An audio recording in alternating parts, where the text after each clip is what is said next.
ஒரு காலத்தில் சட்டமன்றத்தில் நாங்க என்ன பேசணும்னு சொன்ன காலம் என்பது மாறிடுச்சு. இப்ப கேட்டால் லைவ் நாங்க நேராக பார்த்துட்டு நான் என்னென்னலாம் சட்டசபையில் நேற்று பேசணும்னு அதெல்லாம் நம்ம ஆளுங்க கட் பண்ணி அழகா ரீல்ல போட்டான்.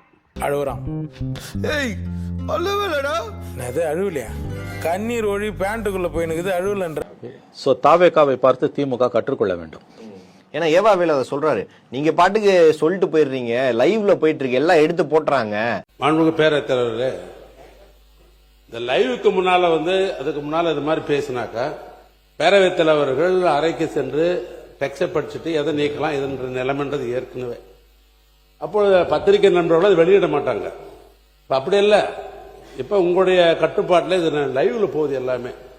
உடனுக்குடன் அப்பே தீர்வு கண்டால்தான் இதற்கு ஒரு முடிவு வரும் மொழியை நீங்க பின்னாலன்ற முறை கொஞ்சம் மாத்திக்கணும். அதனால ஒண்ணு லைவ பார்த்து பண்ணுங்க, இல்ல நீங்க அவை குறிப்பை முன்னாடியே கட் பண்ணிருங்க அப்படின்ற. இப்ப அது ஏதோ கெடுக்குறாங்க, லைவ் பண்ணாதன்றாங்க. ஆமா, கிட்டத்தட்ட அந்த மாதிரி தான் சொன்னாரு. வெக்கமா இல்ல ஒரு எதிர்கட்சிக்கு?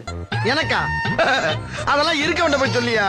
எனக்கெல்லாம் போய் பல வருஷம் ஆகி போச்சு, என்கிட்ட வந்து சொல்லிக்கிட்டு இருக்க. இல்ல சார், அந்த பசங்க குற்றச்சாட்டு வைக்கிறது அப்படியே லைவ்ல போயிருந்தேன். போட்டோம். நீ தான் இப்போ 50 வருஷமா அரசியல் அப்படியே ஊறி தலைச்சவங்க இல்ல, பதில் சொல்லு. ஒன்லி பாடி லாங்குவேஜ் தான்ப்பா, உள்ள ஒண்ணு கிடையாதுப்பா. நீ நினைக்கிற அளவுக்கு நான் ஒண்ணும் பெரிய பயிற்று கிடையாதுப்பா, ஒன்லி பில்டப்.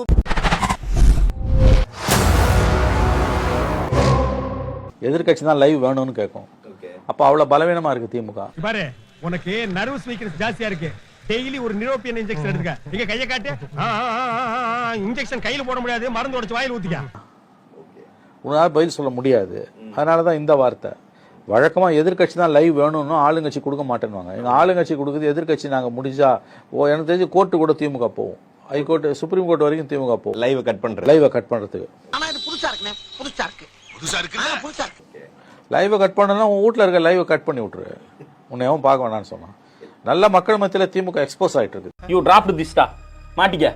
என்ன மாப்ளது கேப்பா? ஓடு நல்லா இருக்கும், உனக்கு சூட்டா இருக்கும்.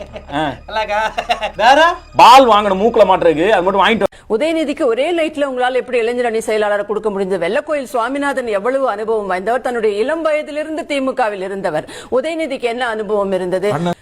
அவங்க தாத்தா காலத்துல இருந்து அப்பா காலத்துல இருந்து சட்டமன்றத்தில் என்ன நடக்குதுன்னு வீட்டுல டிஸ்கஸ் பண்ண ஒரே தலைவன். ஆனால் உங்களை அடிச்சுக்க முடியாது ஜி. சொல்றாங்க என்ன அடி சிங்சக்ங்கீங்களே. இப்படி சோறு திங்கறக்கு எவ்வளவு மானம் கட்டு போய் தெரிய வேண்டியிருக்கு தெரியுமா? பேசுறாங்க.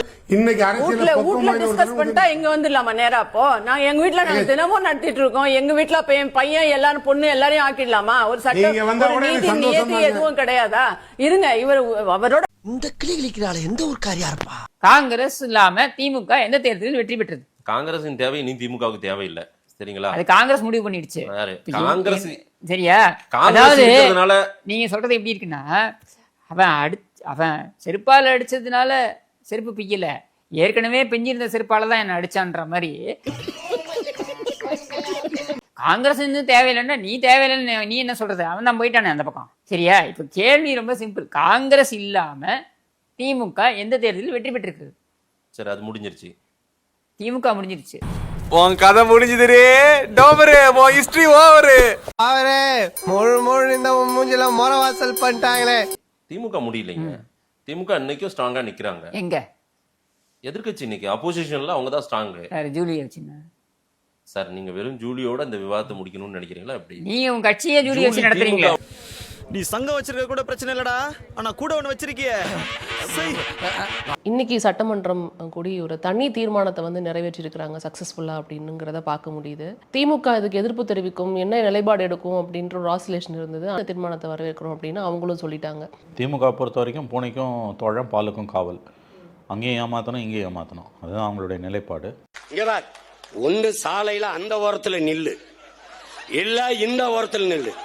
நீ நடுவான நின்னா லாரி அடிச்சு செத்து போயிருவா. பாத்து, நான் நடுநிலை. இது நடுநிலை இல்லை, மிக கொடுநிலை. பேசிக் இஷ்யூ என்னன்னா, தாவேகா காங்கிரஸ் கூட்டணி கட்சிகளோட stand no limited, no delimitation. திமுகவோட ஸ்டாண்டு ஃபேர் டீலிமிட்டேஷன். ஆனால் இன்னைக்கு அவங்க இந்த தீர்மானத்தை நாங்களும் ஆதரிக்கிறோம்னு சொல்லி கோஷ்டி காணத்தில் சேர்ந்து கும்மி அடிச்சிட்டாங்க. வேண்டாம் சார், தேங்க்யூ சார். ஏன்னா இல்லாட்டி அது இவங்க டீலிமிட்டேஷன் ஆதரிச்சாங்கன்னா இவங்க பிஜேபியோட கரங்கொத்துட்டாங்கன்ற வாதம் வலுப்பெறும். அது அவங்களால தாங்க முடியாது. இஸ்லாமியர்கள் ஓட்டு மொத்தமாக வெளியில் போயிடும். அது இங்க மாட்டினா சீவலு, இங்க மாட்டினா சிதறலு. சீவல் பெருசா சிதறல் பெருசா தெரியலையே, சமாளிப்போம். இல்லை, மாநில அரசிடமிருந்து டிவிஎஸ்சிடமிருந்து தங்களை தற்காத்துக் கொள்வதற்கு பிஜேபியிடம் திமுக சரணடைந்து கொண்டிருக்கிறது. அவ்வளவுதான். படுத்தே விட்டான் ஐயா. மோடி அரசு கொண்டு வரக்கூடிய டீலிமிட்டேஷன் பில்லை திராவிட முன்னேற்ற கழகம் 32 எம்பிஸ் ஆதரிப்பார்களேயானால் தமிழ்நாட்டில் திராவிட முன்னேற்ற கழகம் மிகப்பெரிய ஒரு அரசியல் பின்னடைவை சந்திக்கும். அவருடைய வாக்கு வங்கி கடினமாக மிகப்பெரிய அளவுக்கு சூறையாடப்படும்.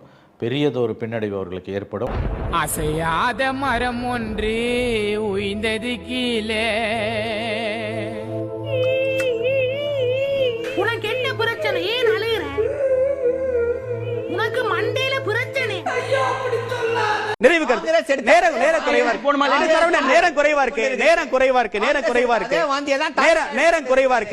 பாஜக எடுத்த வாந்தியை வாங்கி குடித்துக் கொண்டிருக்கிறது திமுக.